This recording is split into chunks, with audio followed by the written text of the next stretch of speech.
The sky above Starlight Plaza tore open like a wound. There was no warning, no prophetic thunder, no gradual darkening, just a sudden wrongness in the fabric of reality, a scream of light and pressure that made every window in a 3-block radius spiderweb with cracks.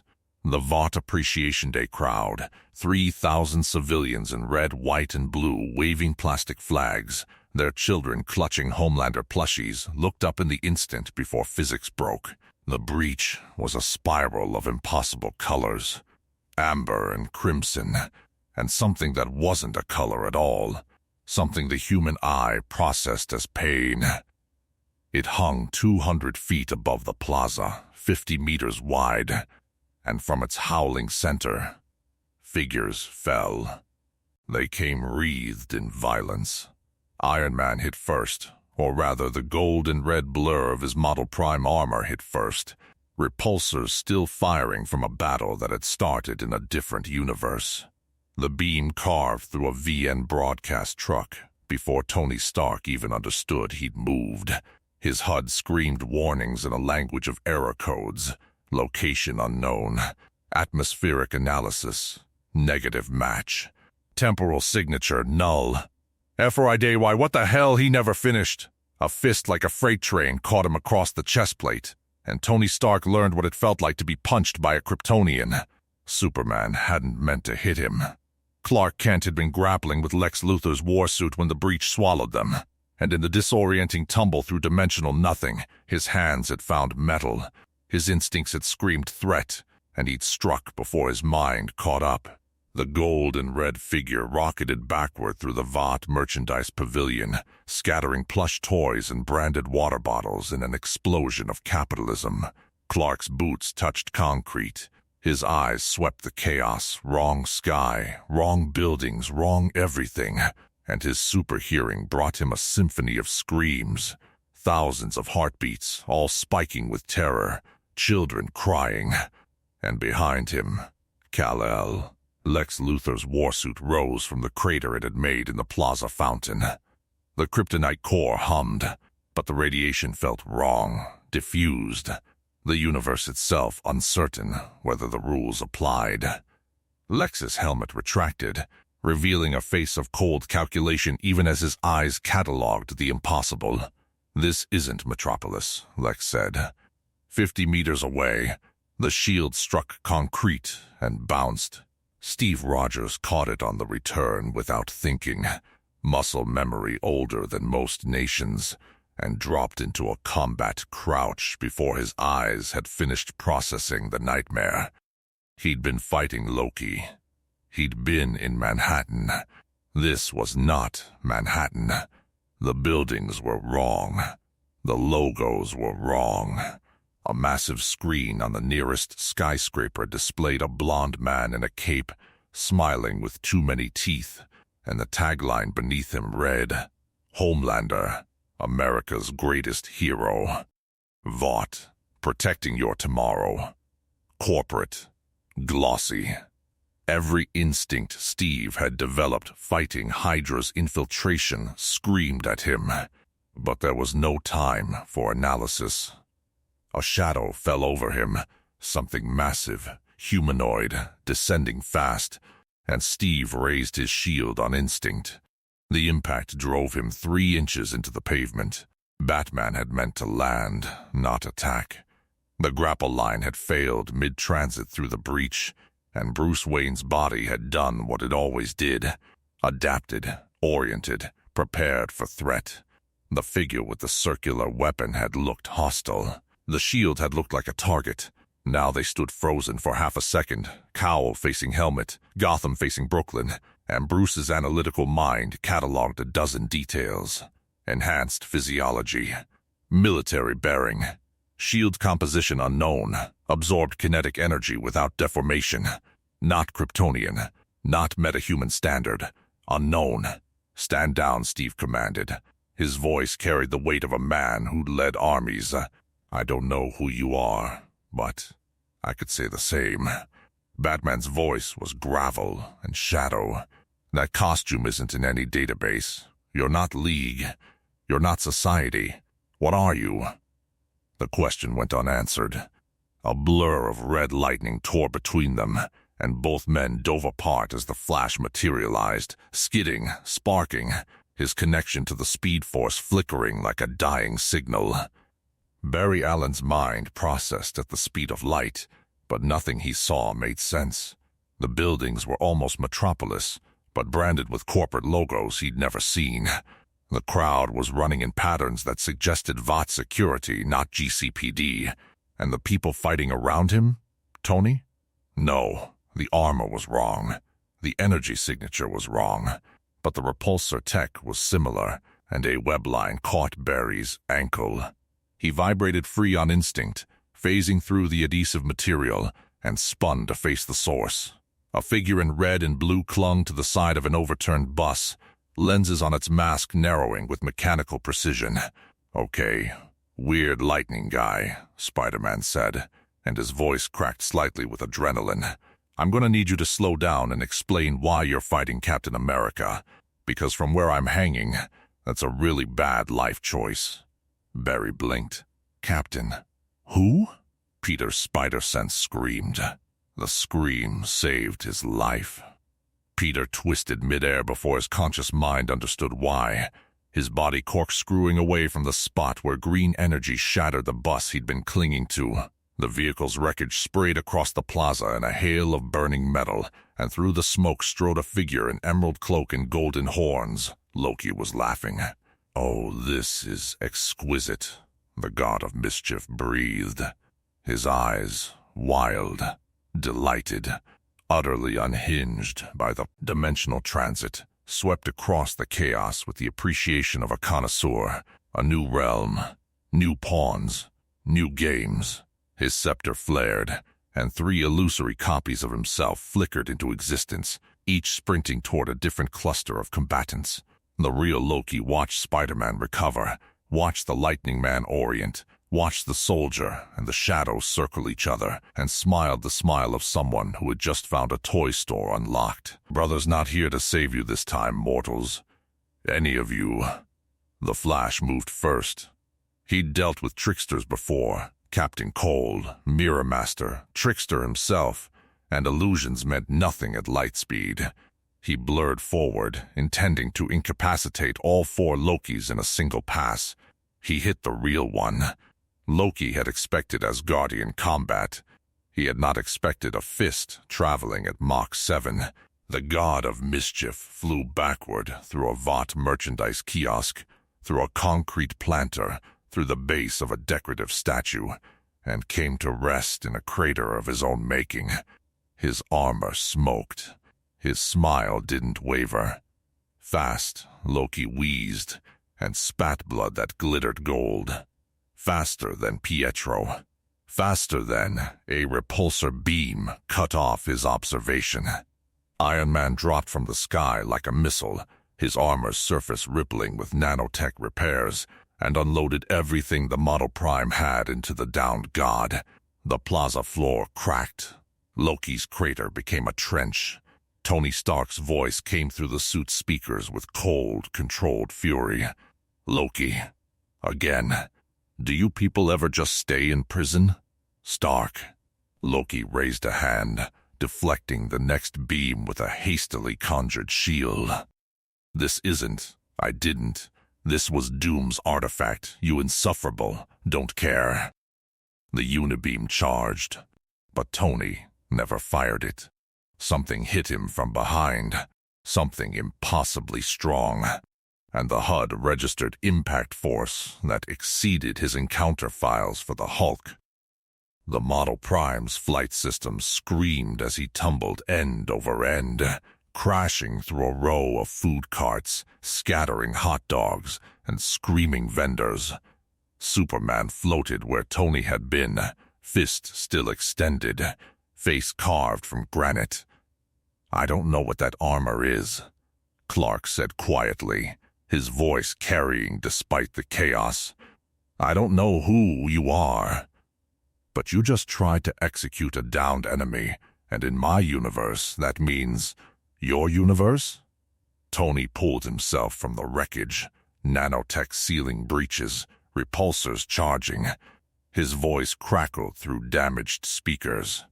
"Buddy, I don't know what dimension you crawled out of, but if you're defending Loki, we've got a problem. I'm not defending anyone. I'm stopping an execution. He's killed thousands. Then he faces justice. Not a firing squad." They stared at each other across 20 meters of burning plaza, two men in armor, two symbols of something greater, and absolutely no common ground. Behind them, Marcus Webb's hot dog cart smoldered next to a body that no one had noticed yet. The hot dog cart exploded. Not from the crash, from the thing that landed on it. 7 feet of pale muscle, leather, and chains, with eyes like red coals and a grin that belonged on a shark. Lobo pulled himself from the wreckage of meat and grease, chunks of processed pork sliding off his shoulders, and surveyed the battlefield with the expression of a man who just found religion. "Now this," the main man growled, "is more Fragan like it." He didn't know where he was. He didn't care. 3 minutes ago, he'd been about to collect a bounty on some pasty-bald genius in a robot suit, and then reality had done something interesting. Now he stood in a plaza full of costume bastards beating the hell out of each other, surrounded by screaming civilians, with absolutely no one telling him what to do. Paradise. The nearest target was a man in green and gold, pulling himself from a trench with murder in his eyes. Lobo didn't recognize him. Didn't matter. He looked like he'd be fun to hit. "Hey, goat horns." Lobo cracked his neck, producing a sound like breaking timber. "You look like you could use a fraggin' hug." Loki turned, saw the mountain of violence approaching, and made a tactical decision. His form shimmered, split into 6 copies, and scattered in every direction. Lobo punched the real one without breaking stride. Illusions don't smell like fear, jackass. The god of mischief went through the pavement, through the subway tunnel beneath, through the bedrock below that. Lobo hopped into the hole after him, cackling, and their battle vanished into the earth with a rumble that registered on seismographs across the city. 60 meters east, a different collision was reaching critical mass. Victor Von Doom had landed on his feet. Of course he had. Doom always landed on his feet. His armor systems were screaming. Dimensional displacement confirmed. Magical resonance destabilized. The artifact in his gauntlet shattered by the transit. But Doom's mind was already adapting, already analyzing, already conquering the situation. The buildings around him bore corporate logos of obscene size. The crowd fled in patterns that suggested trained compliance. The sky held no Baxter Building, no Avengers Tower, no familiar landmarks. A new world, a new kingdom to claim. But first, the irritation before him. You. Lex Luthor's warsuit stood 20 meters away, its kryptonite core pulsing with uncertain energy. That armor, that technology. I don't recognize the manufacturer, the design philosophy, or the energy signature. Explain yourself. Doom's mask betrayed nothing. Behind it, however, Victor Von Doom was intrigued. The man before him wore power armor of considerable sophistication. The energy source was exotic, radioactive, but targeted, suggesting specific countermeasures against a specific threat. The design aesthetic was utilitarian, American, corporate. The face behind the retracting helmet was arrogant. Doom approved of arrogance. It made people predictable. "Doom explains himself to no one," Victor replied, "particularly not to some merchant in a metal suit." Lex's eye twitched, just barely, just enough. Merchant. The word came out flat.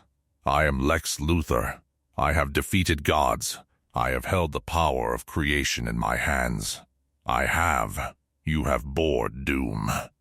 The repulsor blast caught Lex in the chest. His warsuit's shields held, barely, and he staggered backward, more surprised than hurt. No one interrupted Lex Luthor. No one dismissed him so casually. No one except Superman. Fine. Lex's gauntlets charged, green energy crackling across the knuckles. Let's establish the hierarchy. They were perfectly mismatched. Every advantage countered, every strike parried. Lex hated it. Your armor integrates mystical elements, he snarled, ducking a bolt of eldritch flame. Impossible. Magic is simply science we don't understand yet. Let me understand you. You cannot comprehend doom. Victor caught Lex's fist in an armored gauntlet, the impact cracking both their systems. You are a clever ape with toys. I am the master of both paths. Both paths serve the same destination. Lex headbutted him. Their helmets rang like bells. And that destination is me standing over your corpse. Across the plaza, the Joker watched them with something approaching envy. He'd been thrown clear of the dimensional breach, tumbling across the concrete like a rag doll, and had spent the last 2 minutes simply observing. The chaos was beautiful. 2 men in metal suits, beating each other senseless over nothing. A god getting punched into the earth by something that looked like a Hell's Angel's nightmare. A man in a bat costume fighting a man with a shield, neither understanding the other.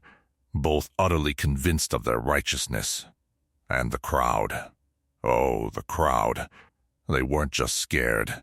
They were confused, looking around for someone to save them, for a hero to descend, for a brand to believe in. The massive screen still showed the blond man with the cape, but he wasn't here, and his flock was lost. The Joker smiled. He picked up a fallen VIN microphone, tested it with a tap, and found it still connected to the broadcast truck's backup systems. The camera drone overhead, automated, still filming for the network, swiveled toward the motion. "Ladies and gentlemen," the Joker announced, his voice booming across the plaza's speaker system, "it appears your regularly scheduled apocalypse has been interrupted by whatever this is." Heads turned. Cameras focused.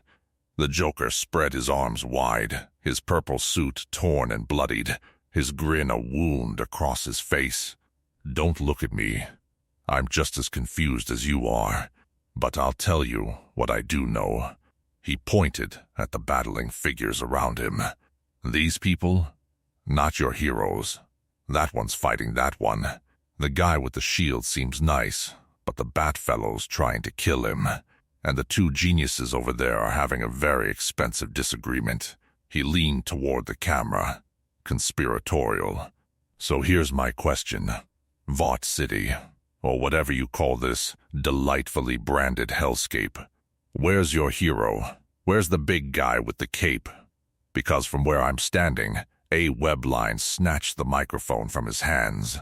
Spider-Man landed between Joker and the camera, every line of his body screaming threat assessment. Clown equals danger.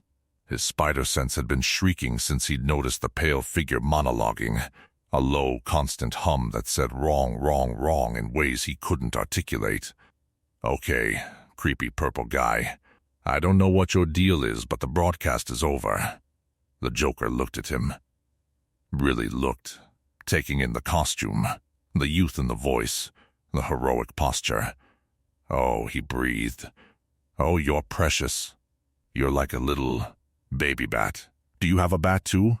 A mentor who dresses you up and sends you to fight crime? Tell me, does yours also have issues?" "I don't know what you're talking about." "No." The Joker's smile widened. "No, you don't. That's what makes this fun."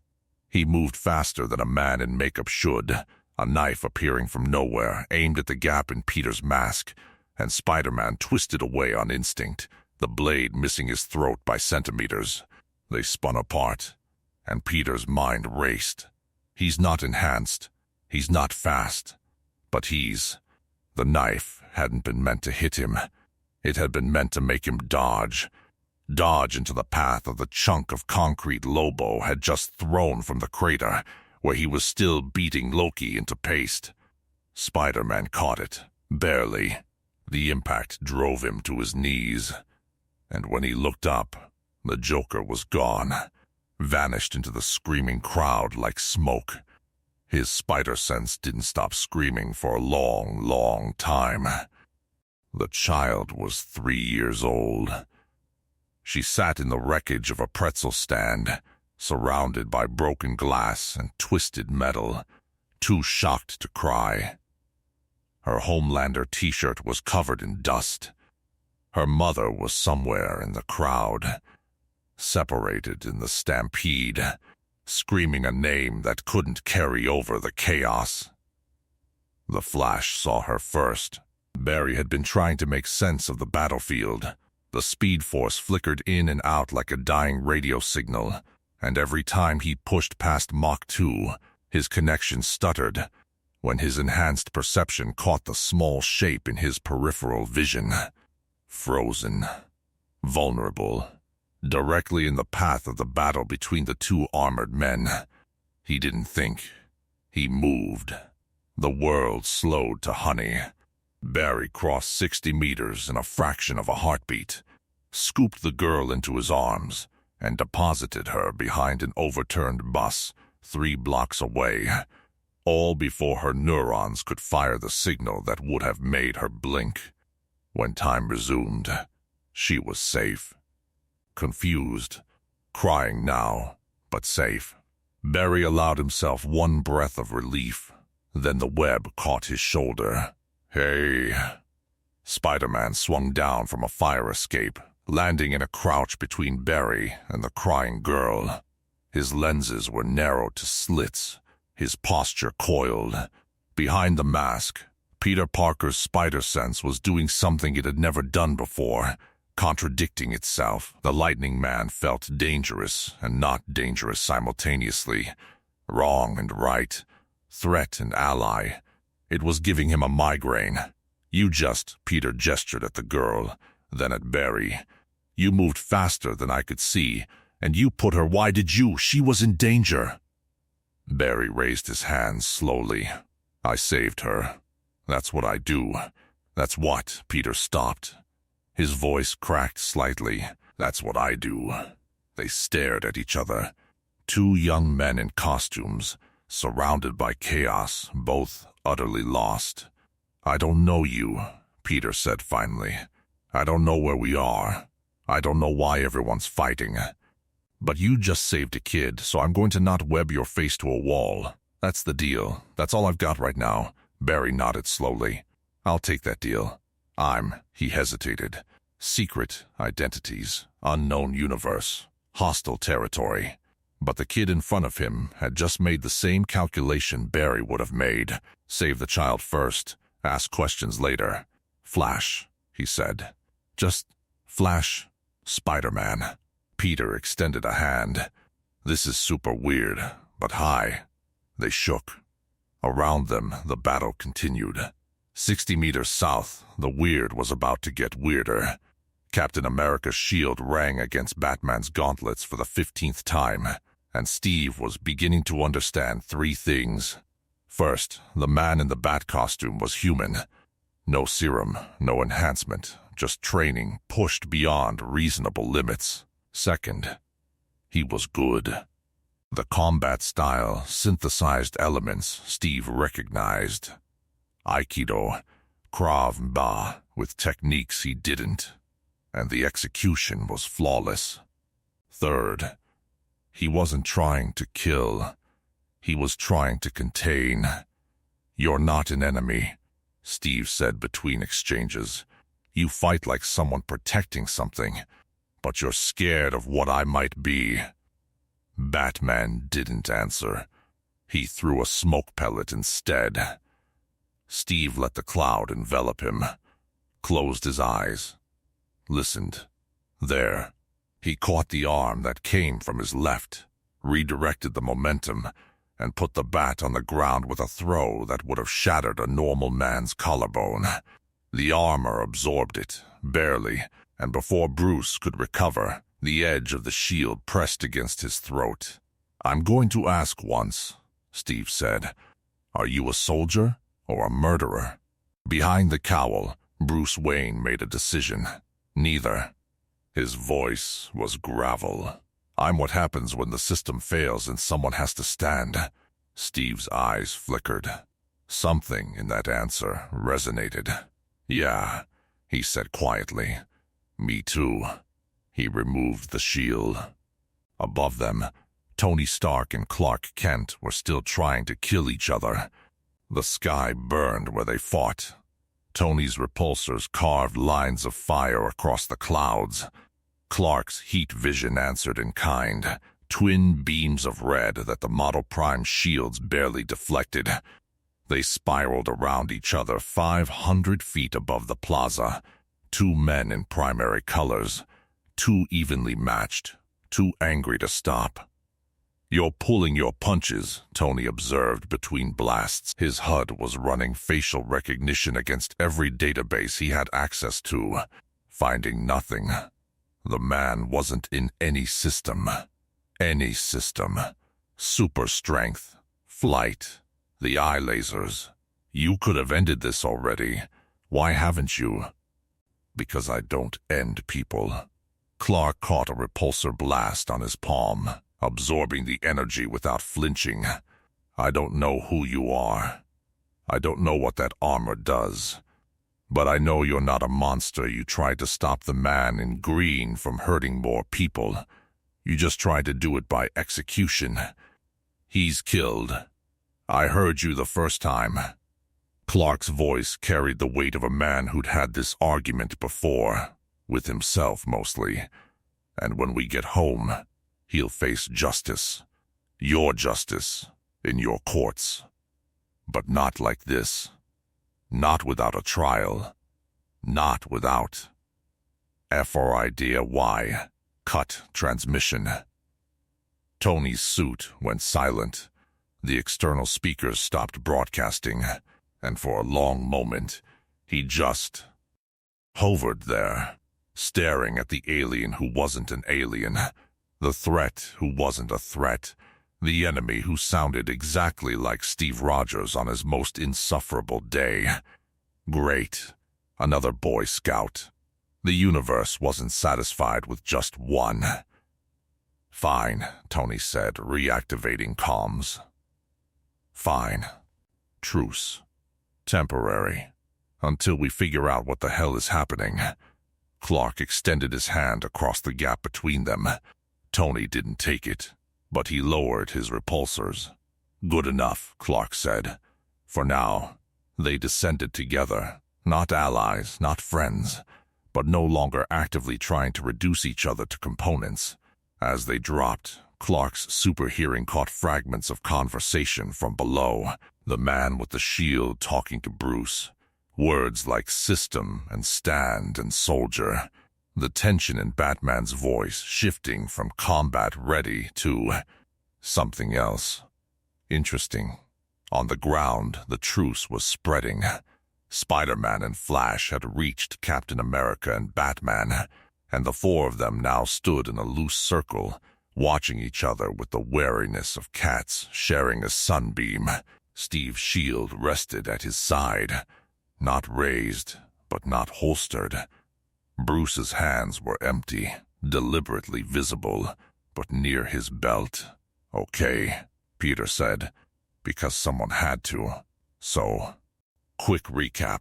I'm Spider-Man. He's Flash. That's Captain America. Yes, the Captain America, and you're scary bat guy. Batman. Sure, Batman. That's a choice." Peter took a breath. "We're from different places, I think. Me and Cap and the metal guy up there, we were fighting the reindeer helmet dude and the robot wizard when everything went sideways. And you guys were engaged with Luthor and the Joker," Bruce finished. "Metropolis. 30 seconds ago, by my count. Luthor. Joker." Steve tested the names. "Those are your enemies? The bald one in the armor is Lex Luthor. Genius. Megalomaniac. Believe Superman." Bruce gestured upward, where Clark and Tony were descending. "Represents an existential threat to human autonomy. He's not entirely wrong, which makes him more dangerous. And the clown?" Bruce's jaw tightened. "The Joker. Serial killer. Mass murderer. No consistent pattern, no coherent goal. Chaos as an end unto itself. Peter's spider sense throbbed at the memory. Yeah, I met him. He feels wrong, like looking at something that shouldn't exist but does anyway. That's accurate. Iron Man landed beside Steve, his faceplate retracting. His face was bruised, annoyed, and calculating in equal measure. The big guy's calling a truce. Apparently we've been wasting time hitting each other when we should be. Figuring out where we are, Steve finished. Agreed. What about Doom? Tony's expression soured further. Last I saw, he was playing rock'em sock'em with Bald and Armored over there. They seemed evenly matched, which means they're either about to kill each other or become best friends. Luthor doesn't make friends, Bruce said flatly. He makes assets. Yeah, well. Tony's eyes drifted to the battle still raging near the fountain. Doom doesn't make anything except enemies and monuments to himself. So this should be fun. Superman landed last, his cape settling around him like a flag at half-mast. His eyes swept the assembled group, the young man with the webs, the soldier with the shield, the Dark Knight, the speedster, the man in the machine. We need to stop the others, Clark said, before more people die. Nobody argued. Doom saw them coming. His armor's sensors tracked the 6-person formation approaching across the shattered plaza, the Kryptonian leading, the armored man flanking, the soldier in the shadow taking the wings. The Spider Child and the speedster hung back, ready to intercept civilians or pursue if needed. Tactical, coordinated, irritating. Luthor, Doom said, not breaking his combat stance. We have company. Lex's warsuit was sparking. 3 of its primary systems had failed in the last exchange, and the kryptonite core was operating at 60% efficiency. Enough to hurt Superman, maybe, but not enough to win. He'd been losing, slowly, to the masked dictator in front of him, and that reality burned worse than any wound. Now 6 enemies were approaching, including Superman. I see them. Lex's tactical mind raced through options. Fight, futile. Flee, possible, but undignified. Negotiate, interesting. Truce, temporary. Doom lowered his gauntlets until the situation clarifies. Agreed. They turned together to face the approaching heroes, 2 armored geniuses, 2 massive egos, both utterly convinced of their own superiority. Neither trusted the other. Both recognized the necessity. Superman. Lex's voice dripped with false pleasantry. I see you've made friends. How heartwarming. Did you bond over your matching moral certainties? Lex. Clark's response was patient, weary. We're not home. None of us are. Look around you. Does any of this look like Metropolis? Like anywhere we've been? Lex didn't answer, but his eyes swept the plaza again. The branding, the logos, the massive screens cycling through advertisements for something called Vought International. The corporate aesthetic was familiar. He'd invented that aesthetic, but the specifics were wrong. No LexCorp, no Wayne Enterprises, no STAR Labs. Dimensional displacement, Doom said flatly. My artifact was designed to pierce barriers between realities. It appears the interaction with the trickster's magic and whatever energies your people brought to the conflict created an uncontrolled breach. You're saying you did this? Tony stepped forward, repulsors warming. You tore a hole in reality and dumped us in corporate hellscape New York? Doom's calculations were perfect. The variables were external. Oh, the variables were. Tony. Steve's hand caught his shoulder. Not now. Tony subsided. Barely. Clark stepped between the factions, hands raised. We can assign blame later. Right now, we need to locate the others. The man with the horns, the clown, the... Large, pale one. They're still out there, and they're dangerous. The clown's mine. Bruce's voice left no room for negotiation.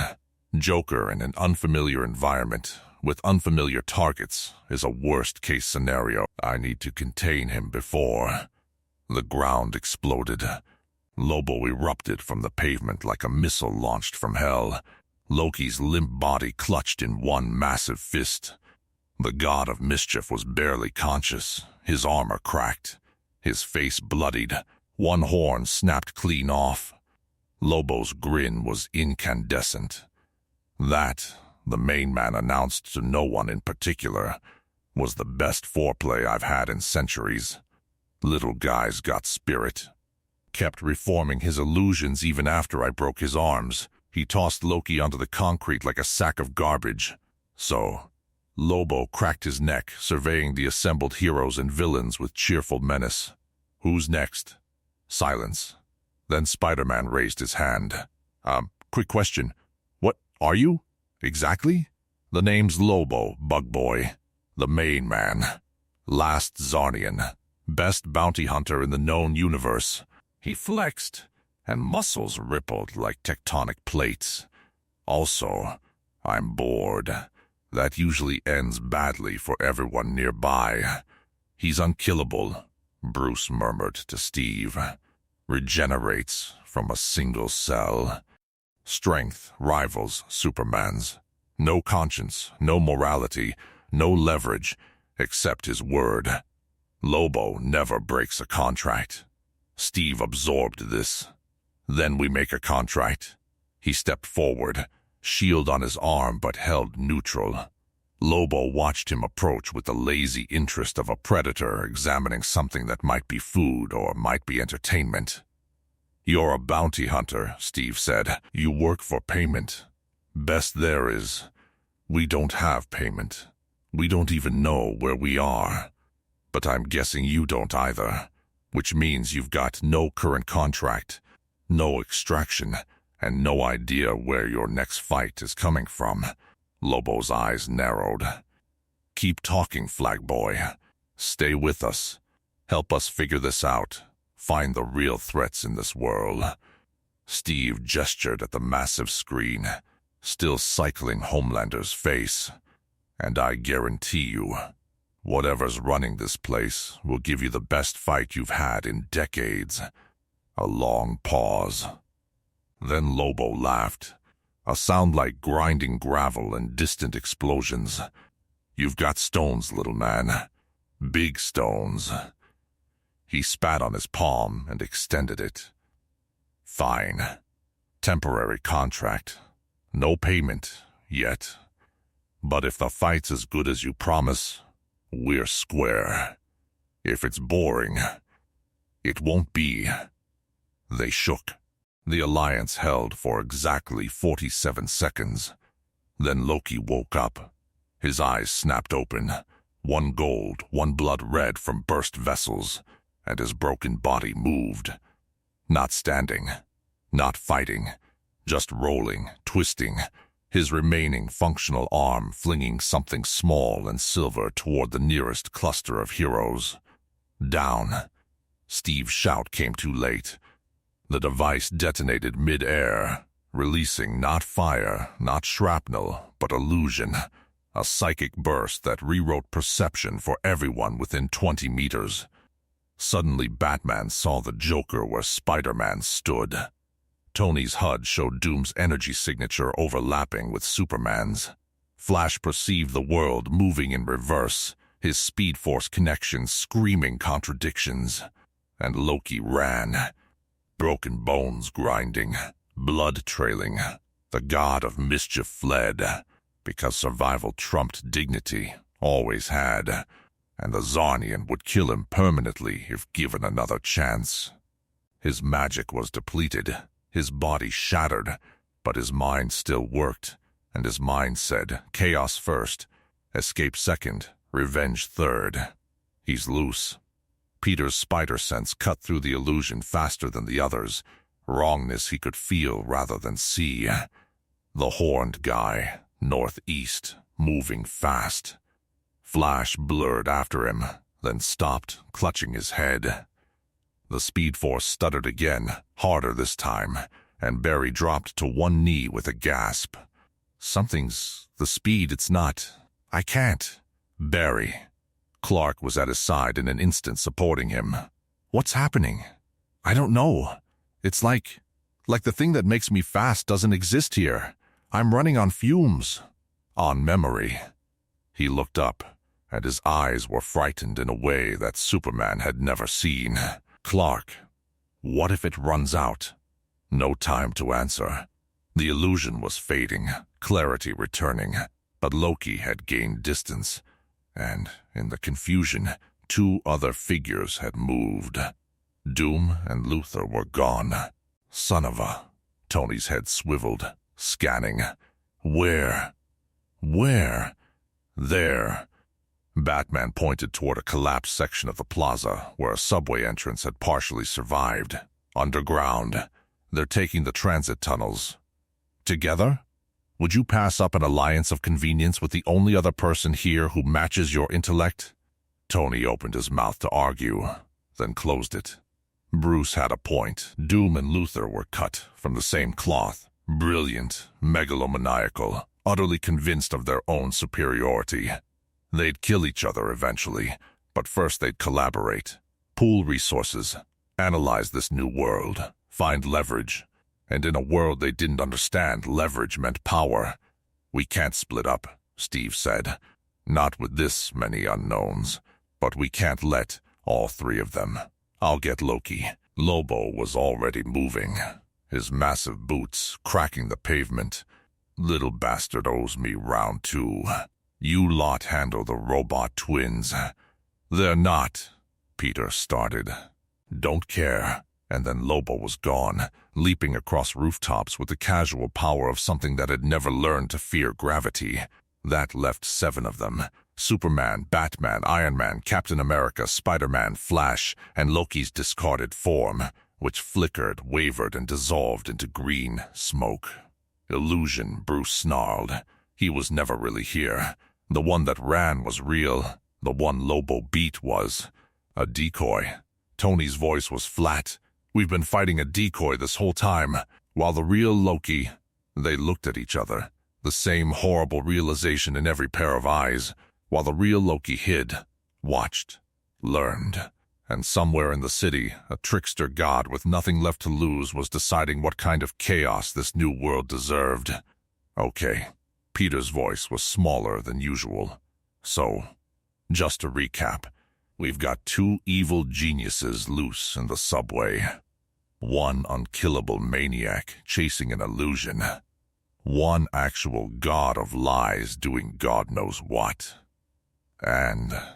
He pointed at the massive screen still displaying Homelander's face. Whatever that is, waiting in the wings.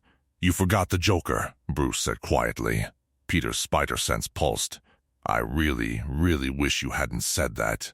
The silence that followed was worse than the battle. 7 heroes, if that word even applied to all of them, stood in the crater of what had been Starlight Plaza, surrounded by fire and ruin, and the distant wail of sirens that never seemed to arrive. The Vought Appreciation Day banners hung in tatters. The merchandise pavilions smoldered, and everywhere, the screens kept cycling through that same image. The blonde man with the perfect smile, the cape like a promise, the tagline that felt more like a threat with every repetition. Homelander, America's greatest hero. We need to move, Steve said. His voice carried command, but exhaustion frayed its edges. The shield on his arm was scuffed, scratched. It had seen harder battles, but rarely stranger ones. Standing in the open makes us targets. We find shelter. We regroup. We what? Tony's faceplate retracted, revealing a face gray with fatigue and bright with frustration. Plan? Strategize? We don't know where we are, Rogers. We don't know the players, the politics, the power structures. We don't even know if the laws of physics work the same way here. Your friend, he gestured at Flash, who was leaning heavily on Superman's shoulder, runs on some kind of cosmic energy that apparently doesn't exist in this dimension. My armor's having trouble interfacing with local networks because the encryption is decades behind what it should be. And somewhere out there we've got Doom, Luthor, Loki, and a homicidal clown doing God knows what while we stand here comparing notes. Then we stop standing, Bruce said.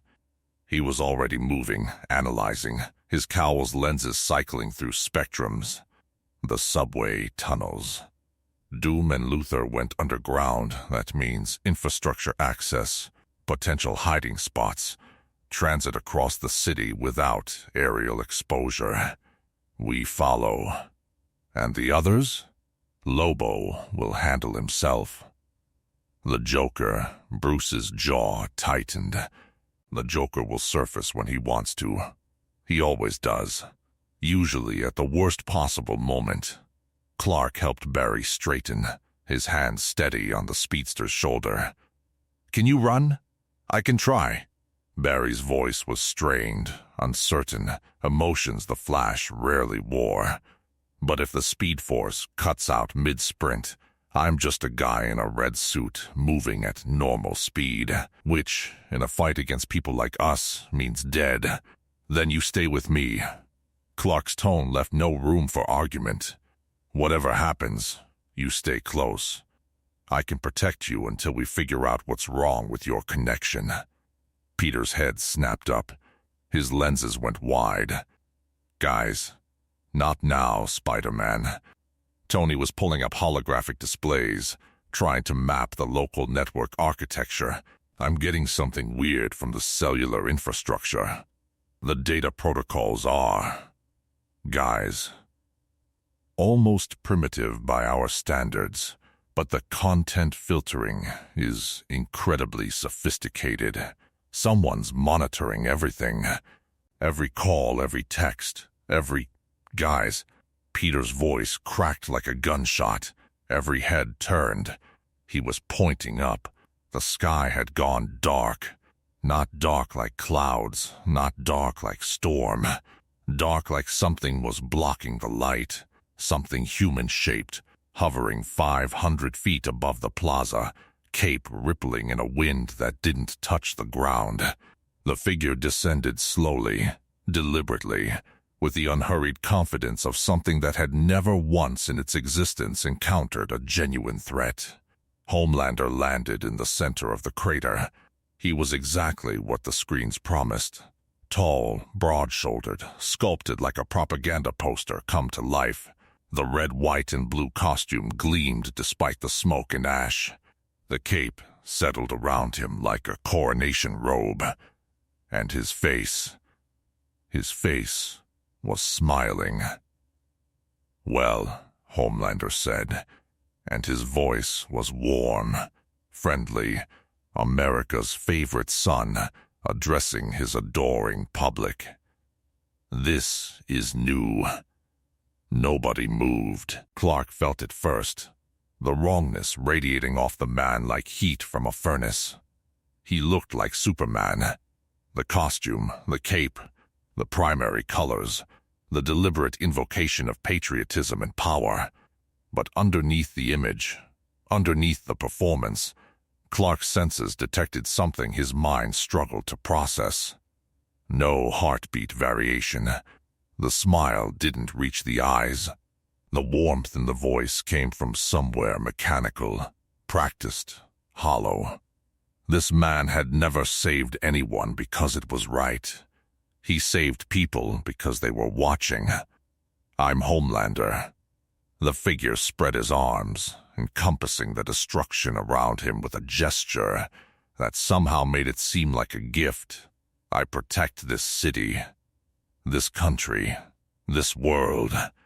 His eyes, blue, bright, utterly empty, swept across the assembled heroes.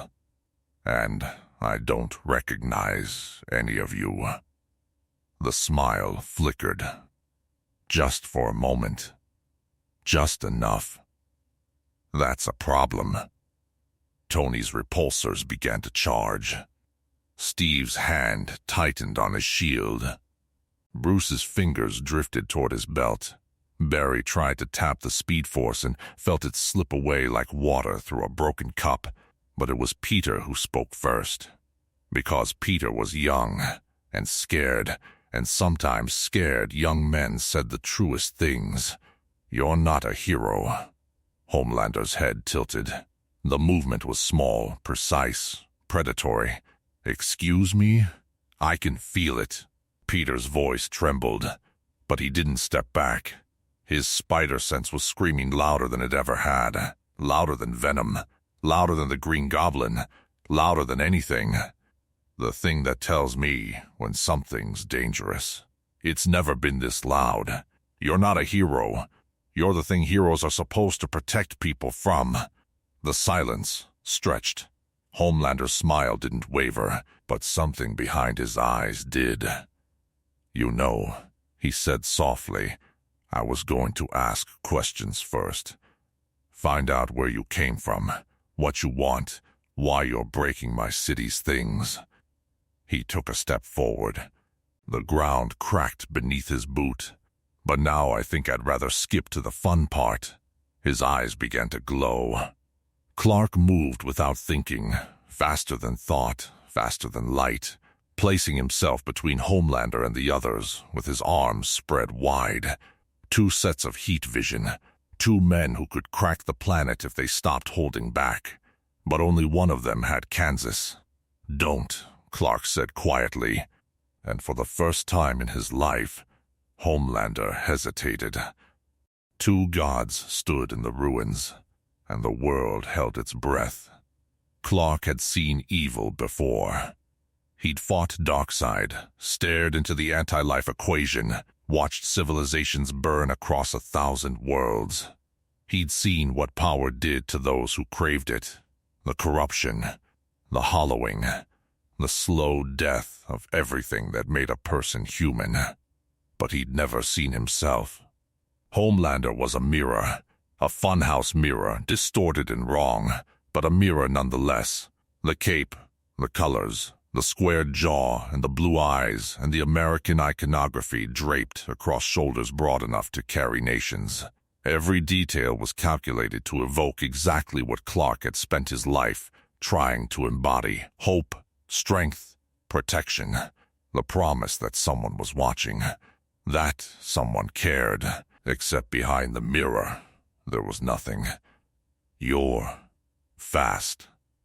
Homelander's smile hadn't wavered, but his eyes tracked Clark with predatory focus. "Faster than A-Train. Maybe faster than anyone I've ever seen. And you put yourself between me and them. Between me and the kid who just called me a monster. He's not wrong." The words hung in the air. Clark's voice was quiet, steady, carrying the weight of absolute conviction. Behind him, he felt the others tense, Tony's repulsors humming to full charge, Steve shifting his shield to throwing position, Bruce's hand closing around something in his belt. Homelander's smile flickered. "I'm sorry? You heard me." Clark didn't blink, didn't look away, didn't give an inch. "I can see your heartbeat. I can hear the blood moving through your veins. I can smell the fear underneath the cologne, not fear of me, fear of them.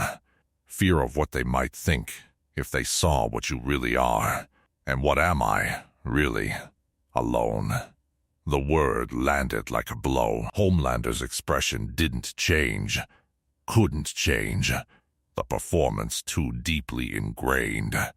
But something behind his eyes shattered and reformed in the same instant. A crack in the foundation, a wound that had never healed because no one had ever seen it. "You don't know anything about me. I know enough." Clark took a step forward, not aggressive, not threatening, just present. "I know because I could have become you. The power, the isolation, Growing up different, separate, looking at humans like they were made of glass. I know what it's like to hold back every second of every day, to feel the weight of what you could do pressing against the inside of your skull. Another step. But someone taught me what strength was for. Someone showed me that power means responsibility, not to rule, not to control, not to make them love you, to protect, to serve, to be better than the fear. Homelander's eyes were glowing now, not attacking, not yet, but the heat was building, visible even to human eyes. His voice came out low, controlled, dangerous. And who taught you that? Who made you so special? Clark's answer was simple. Kansas. Behind him, Peter whispered, "Oh, that's good. That's really good. I'm stealing that." "Shut up, Spider-Man," Tony muttered. Homelander heard them. Of course he did. His super hearing caught every whispered word, every racing heartbeat, every terrified prayer from the civilians still hiding in the wreckage around the plaza. He heard the Vin drones still circling overhead recording everything. He heard the distant thrum of Vought helicopters approaching, bringing backup, bringing witnesses. He heard his own voice in his head, the one that never stopped screaming, "They don't love you. They've never loved you. They only love what you can do." Kansas, he repeated. The word was foreign on his tongue, meaningless. A place on a map he'd never visited, representing something he'd never understood. A state, flyover country. And that's supposed to mean something? It means everything. To you, maybe. Homelander's lip curled. Must be nice. Having a Kansas.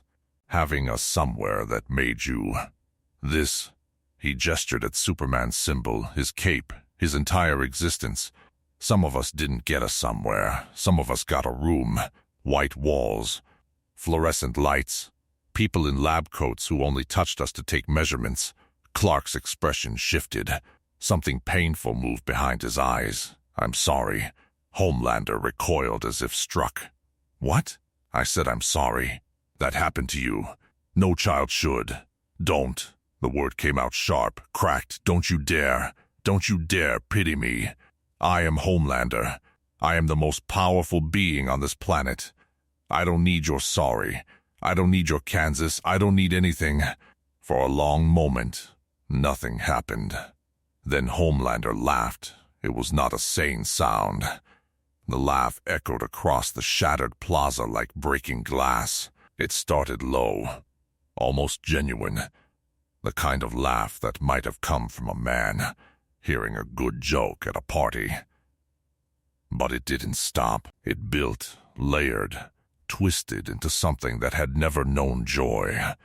Only the performance of it. The sound scraped against the inside of Peter's skull like fingernails on a chalkboard, and his spider sense spiked so hard that his vision went white at the edges. "Sorry," Homelander repeated, still laughing. "He's sorry.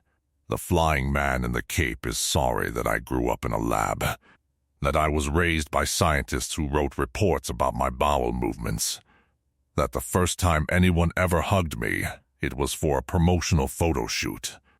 The laughter stopped. The silence that replaced it was worse. "You want to know the difference between us, Kansas?" Homelander's voice had gone quiet, surgical. "You had something I never did, and you think that makes you better. You think your values and your responsibility are choices you made, virtues you earn. But they're not. They're just what happens when someone bothers to love you. That doesn't have to define." "I'm not finished." Clark closed his mouth. Homelander circled slowly. His boots left cracks in the concrete with each step.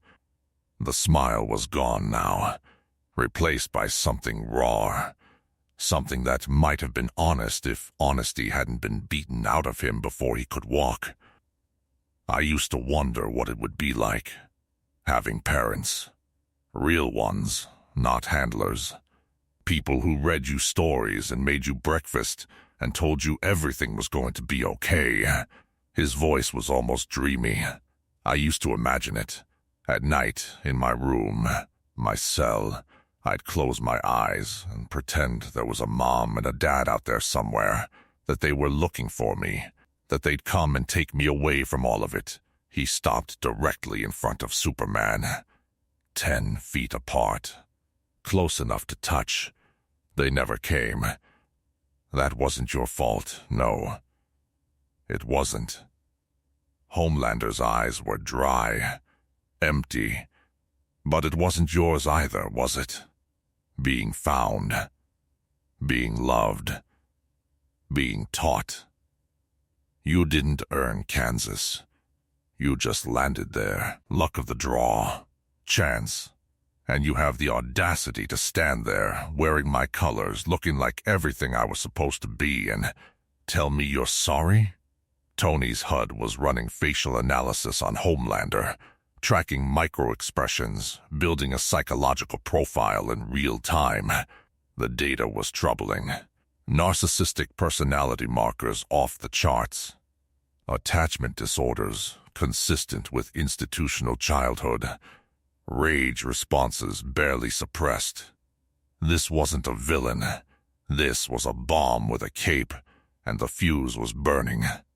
He's unstable, Tony murmured through the team's hastily established calm frequency. Like, clinically, profoundly unstable. Whatever you're doing, Clark, can I call you Clark? You're either talking him down or setting him off, and I genuinely can't tell which. Neither can I, Clark admitted, his lips barely moving. But I have to try. That's very inspiring and absolutely terrifying.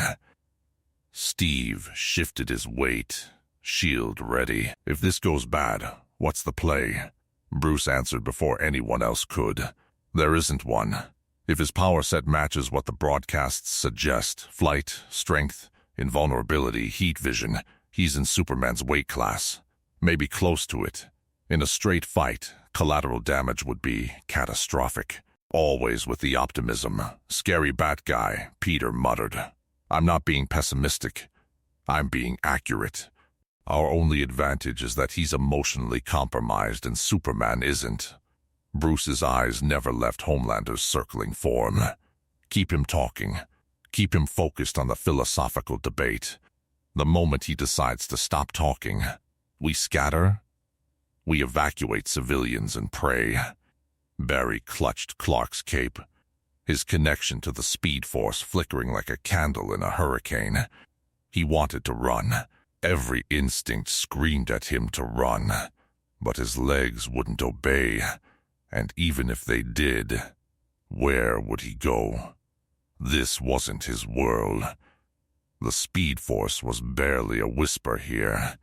He was just a man in a red suit, standing behind someone else's shoulder, hoping that hope was enough. It had to be enough. It was all they had. Homelander completed his circle.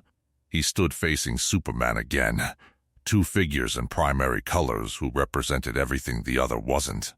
The screens behind them still cycled through Vought advertisements. The drones still recorded. The fires still burned. You're not from here, Homelander said finally. His voice had gone quiet, thoughtful almost. None of you are. I've met every soup on the planet. I know every face, every power set, every dirty little secret Vought keeps in its files. And you don't exist. Any of you. We're from somewhere else. Clark saw no point in lying. Another world. Several other worlds, actually. We were fighting. And something went wrong. And we ended up here. Another world. Homelander tasted the concept. Like dimensions? Parallel universes? Yes. Other realities. We're trying to get home, and you just happened to land in my city, in the middle of my event. looking like his eyes raked over Superman's costume, the S-shield, the cape, like that. I didn't choose the landing site. No. No, you didn't.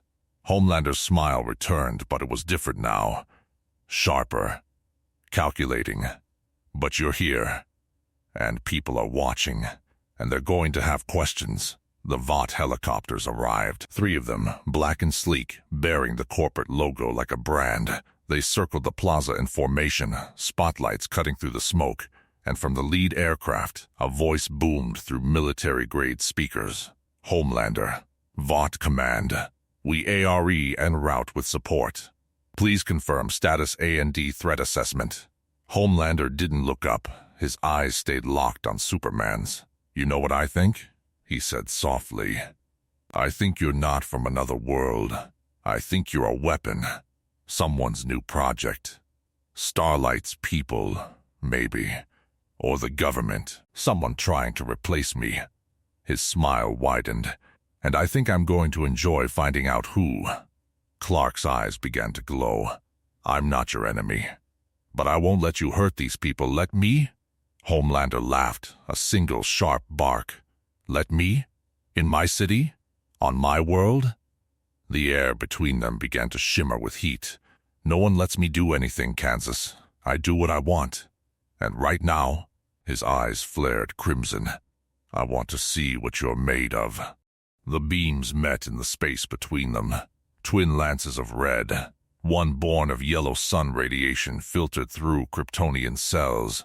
The other a product of Compound V and Vought laboratories. Collided with a sound like reality tearing. The shockwave flattened everything within 30 meters. Windows that had survived the initial breach finally surrendered, exploding outward in glittering curtains. The Vin drones tumbled through the air, their stabilizers overwhelmed. Move. Steve's voice cut through the chaos. His shield was already up, angling to deflect debris from Barry, who couldn't run, who could only watch as 2 beings, who looked like hope incarnate, tried to burn each other out of existence. Tony grabbed Peter by the webbing and rocketed sideways, repulsors screaming. This is bad. This is very, very bad. FRIDAY. Calculate energy output on those I-beams. Unable to comply. Readings exceed sensor parameters. That's not an answer. It is the only answer available, boss. Bruce moved without speaking. He'd already calculated trajectories, already identified the nearest structural cover, already accepted that in a fight between beings of this magnitude, his role was damage control. He sprinted toward a cluster of civilians trapped beneath a collapsed merchandise tent, his cape streaming behind him. The heat vision duel lasted 4 seconds. It felt like hours. Clark pushed. He'd held back his whole life, always careful, always measured, always aware that a single mistake could kill everyone he loved. But this creature, this hollow thing wearing his colors, was threatening innocence, was threatening his friends, was proving every fear humanity had ever harbored about beings like them. He couldn't hold back. Not completely. Not now. The beams shifted. Homelander's flickered first, just a fraction, just a heartbeat of reduced intensity, and Clark's heat vision punched through, searing across the side of Homelander's face. The scream that followed was not performance. Homelander reeled backward, hand flying to his cheek. The skin was red, blistered, already healing, Clark noted, but slowly. Not Kryptonian healing, something else. Something that had limits. You, Homelander's voice cracked with disbelief. You hurt me. I don't want to hurt you. You hurt me. The second attack came faster than the first. Not heat vision. Homelander learned from his mistakes. But a physical charge. A blur of red and blue that crossed the distance between them in a fraction of a heartbeat. His fist connected with Clark's jaw. Clark felt it. Not like a punch from Darkseid. Not like the anti-monitor's reality-shattering blows, but he felt it. A solid impact. A reminder that power existed beyond Krypton, beyond the familiar hierarchies of his home dimension. He didn't fall. He didn't even stumble. But for the first time, Homelander saw uncertainty flicker across the stranger's face. Felt that, didn't you? Homelander's grin returned, manic and bloody. Good. Good. Let's see what else you can feel. They collided in the sky. The battle moved upward, instinct on both their parts, the shared understanding that fighting at ground level meant civilian casualties. They traded blows above the plaza, above the buildings, above the Vought helicopters that scattered like frightened birds. Each impact sent shockwaves rippling outward. Each exchange tested limits neither had encountered before. On the ground, Steve Rogers made a decision. "We can't help him up there," he said, his voice carrying command even through the chaos. "But we can help down here. Spider-Man, Flash, there are still civilians trapped. Find them. Get them clear." "I can't," Barry started, gesturing helplessly at his flickering lightning. "Then run at normal speed. You're still faster than most. Go." Peter was already moving, webbing toward the collapsed structures on the plaza's edge. On it, Cap. "Just if Big Blue and Scary Red decide to bring it back down here, give me a heads up, okay?" Noted. Tony hovered beside Steve, his faceplate displaying tactical readouts. "I'm getting chatter on local frequencies. That Vought command mentioned support. I think more of these super people are incoming. More like him? Unknown. But the broadcasts suggest a team. The Seven, they call themselves." Tony pulled up a holographic display, images scraped from the local network in the seconds before his intrusion was detected and blocked. Homelander's the leader. The rest? He scrolled through profiles. Mixed bag. Some look like heavy hitters. Some look like PR stunts. Hard to tell which is which. Bruce rejoined them, a child in his arms, the same girl Flash had saved earlier, now reunited with her sobbing mother. He handed her off without ceremony, without acknowledgement, his eyes already scanning the sky. He's losing.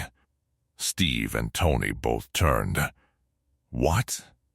"Homelander." Bruce pointed upward where the two figures continued their brutal dance. "Watch his form. Watch his reactions. He's powerful, but he's never fought anyone who could match him. Superman has. Superman has fought gods, cosmic entities, beings that make Homelander look like a parlor trick. The skill gap is showing."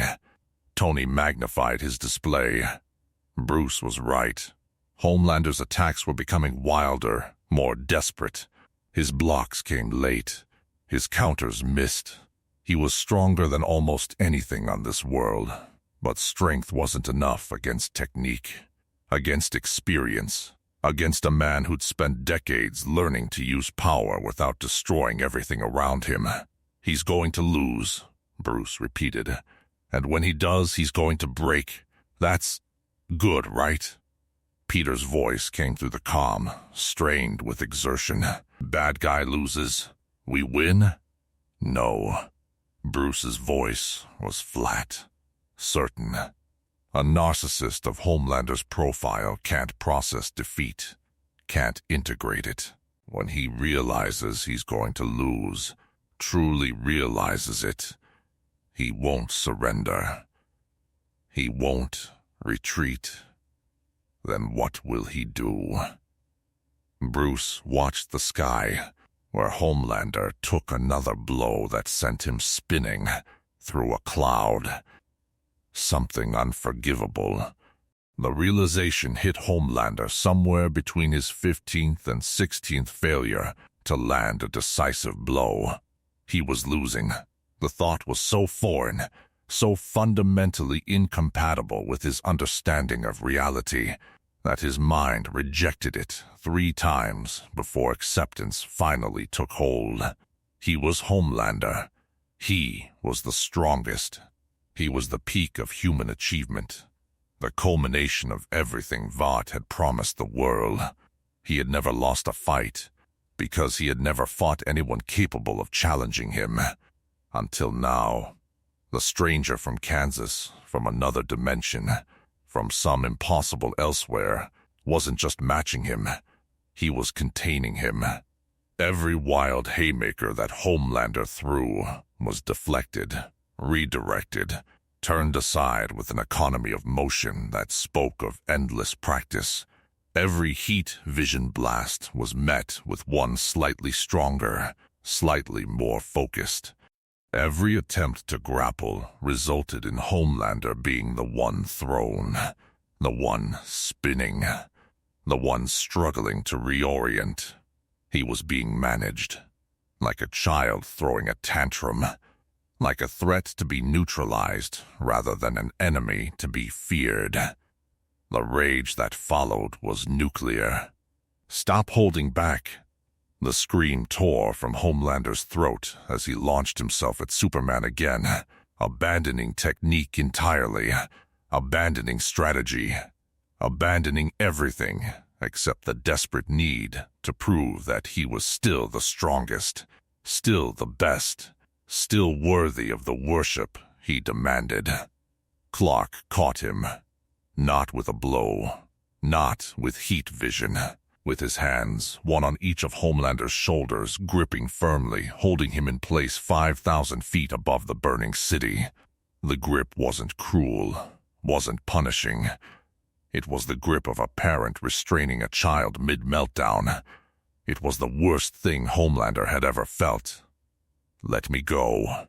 His voice cracked. "Let me go. No. I'll kill them." The words came out ragged, broken. "All of them. Everyone in that plaza. Everyone in this city. I'll burn it all down. No, you won't. You can't stop me. I can." Clark's voice was gentle, impossibly gentle. "But I don't think I'll have to." Homelander's struggling slowed. His eyes, wild, wet, more terrified than furious, met Superman's.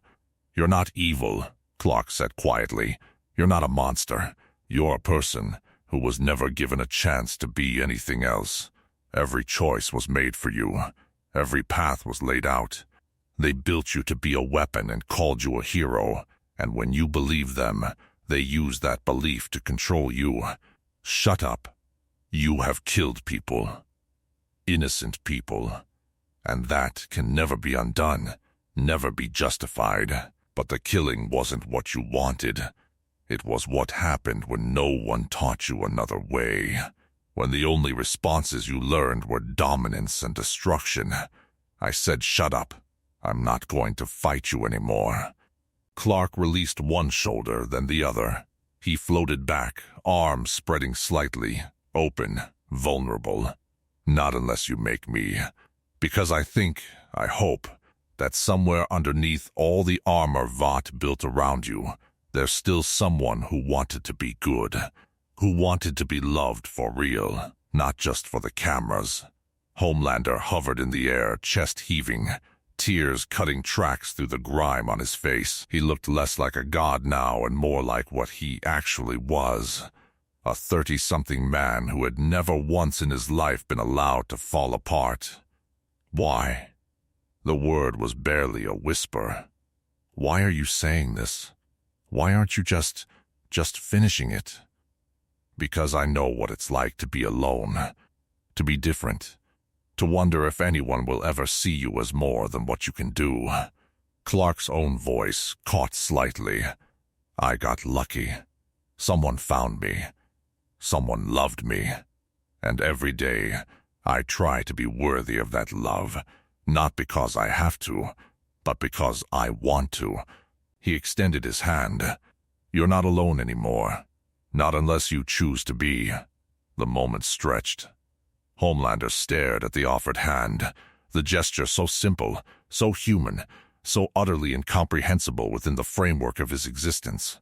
No one had ever offered him a hand. They offered contracts, conditions, expectations, performance metrics, but never just a hand. His own arm began to lift, then his earpiece crackled. Homelander. The voice was female, smooth, corporate. Director Elaine Mercer, Vought's crisis management lead. You are live on Vinin. 17 million viewers. The rescue drones have been broadcasting everything. Say again, everything. We need you to neutralize the threat and deliver a statement. The 7 are 90 seconds out. Hold for reinforcement. The moment shattered. Homelander's face transformed. The vulnerability drained away, replaced by something harder. Something that had been beaten into him over decades of conditioning. His arm dropped. His eyes dried. His smile returned, plastic, perfect, practiced. 17 million, he murmured. Watching me. Homelander. Clark started. No, the word was sharp. Final. No, Kansas. You almost had me. Almost made me forget what I am. But I know what I am. I'm not a person. I'm not a son. I'm not whatever you're trying to turn me into. He straightened, cape catching an updraft, framing himself against the sun like the icon he was manufactured to be. I'm Homelander. I'm America's greatest hero. And in 90 seconds, my team is going to arrive.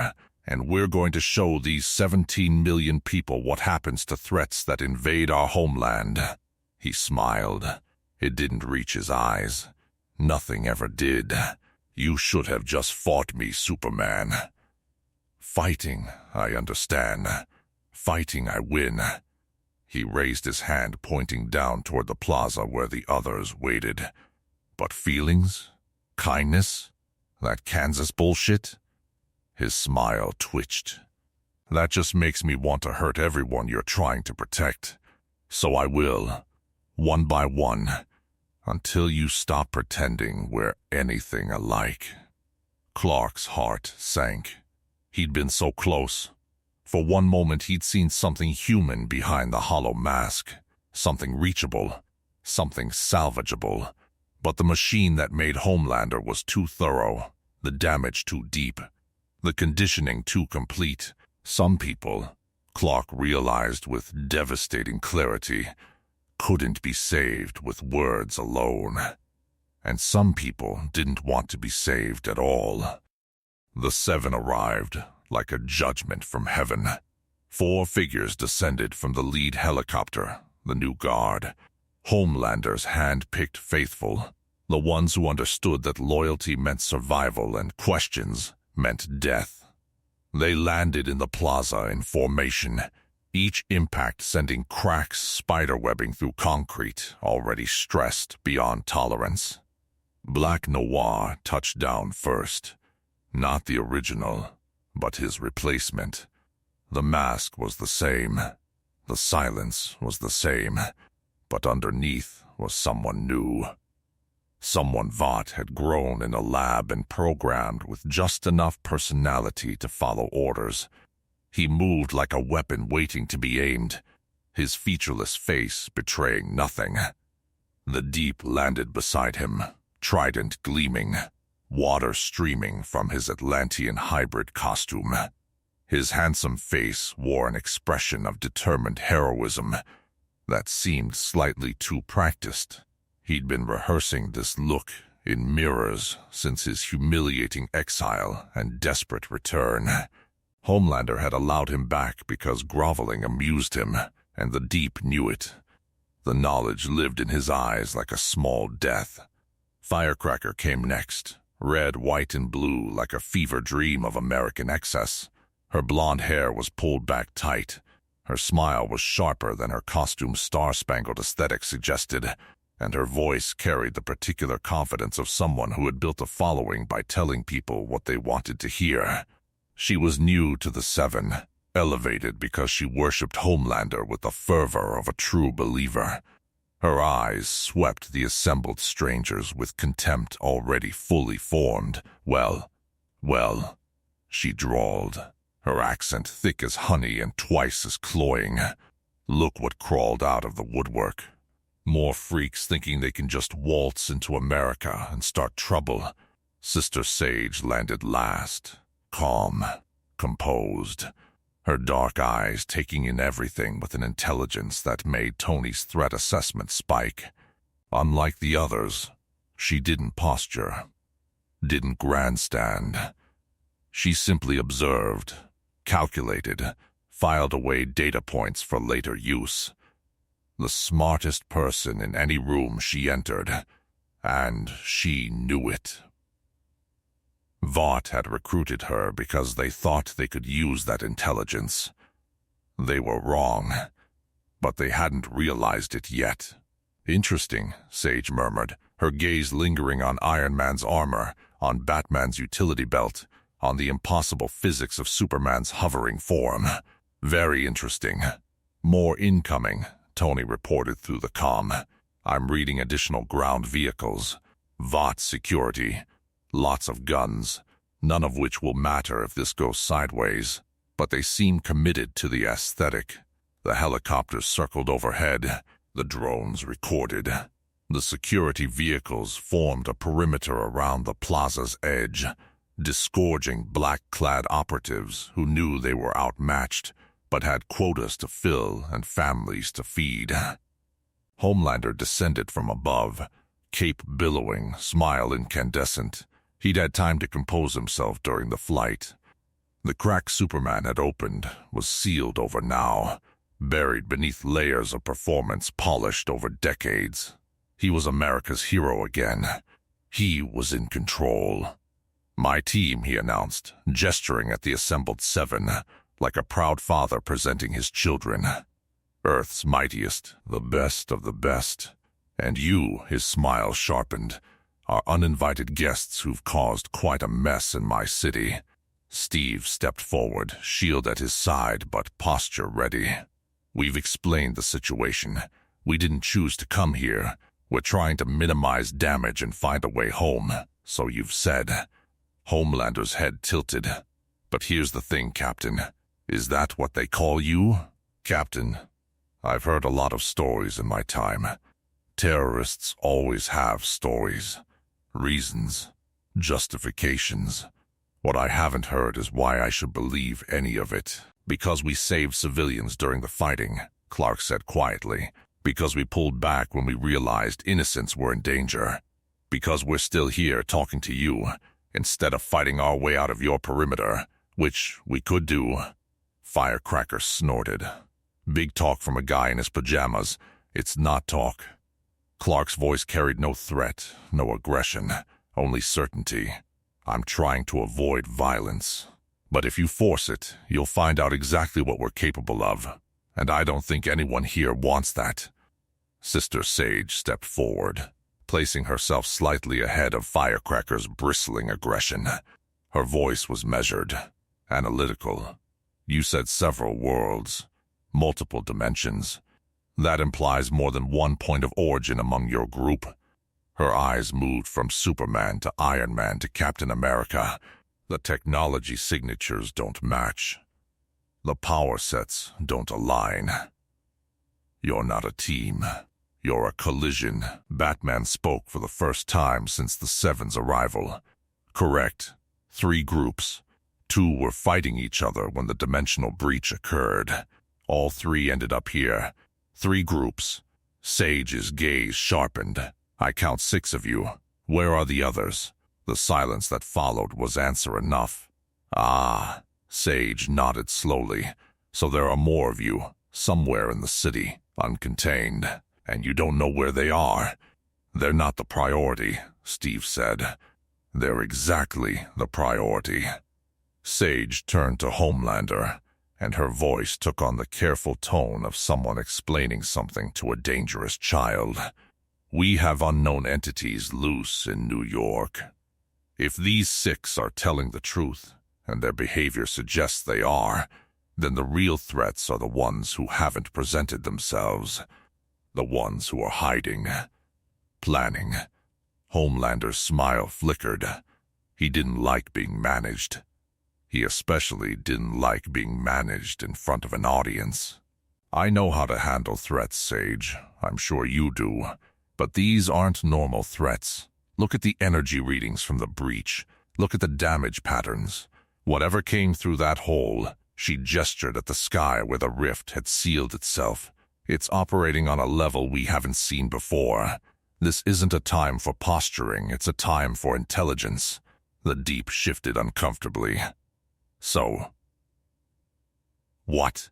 We just let them go? No. Sage's eyes met Superman's. We cooperate, temporarily, pool resources. They know what came through with them, powers, weaknesses, behavioral patterns. We know this world, infrastructure, population centers, Vought's sensor network. Together we find the others before they can do real damage. And then, Homelander asked. Then we reassess. Sage's expression didn't change. But first, we handle the actual emergency. The rest is politics. Politics can wait. Firecracker looked like she wanted to argue. Black Noir remained silent, unreadable. The Deep glanced at Homelander for guidance. Because the Deep always looked to Homelander for guidance, it was the only way he'd survived this long. Homelander stared at Superman for a long moment. The calculation behind his eyes was visible now. Political angles, media coverage, the 17 million viewers waiting to see what happened next. If he fought and won, he was a hero. If he fought and lost, or even struggled, he was diminished. But if he led a coalition against interdimensional threats, if he commanded these strangers, bent them to his will, used them to eliminate enemies, and then disposed of them afterward, that was a story he could sell. Fine, he said at last. His smile returned, broader than before. Welcome to Vought, visitors. Temporary alliance.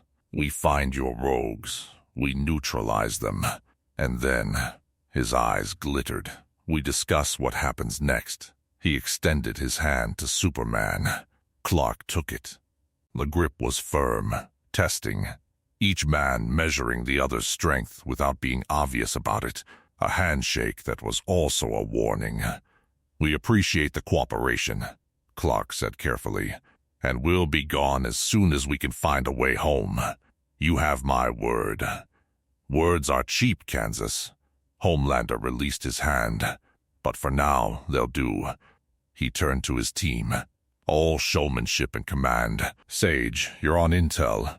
I want everything our sensors picked up about that breach, energy signatures, trajectory patterns, anything we can use to track the others. Deep, Noir, Firecracker, Perimeter Patrol. If anything unusual moves in this city, I want to know about it. He glanced back at Superman with a smile that didn't reach his eyes. And our guests will stay where I can see them. Vought Tower. Supervised. For their own protection, of course. Of course, Clark agreed. His voice was neutral, but his eyes said, I know exactly what you're doing. The alliance was sealed. Fragile, false, doomed, but sealed.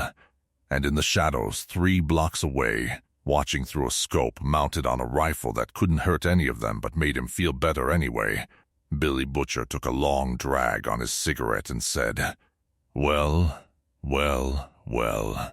His voice was ragged, roughened by the tumor that was eating him from the inside out, and the compound V that had remade him into something he'd spent his life hating. Looks like the whole bloody world's gone even more mental than usual.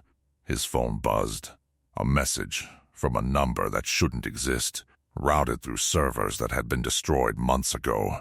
You seeing this? The text was from Huey, still alive, still running, still trying to fight a war they'd already lost. Butcher typed back with one hand, scope still pressed to his eye. Seeing it. New players, new game. A pause.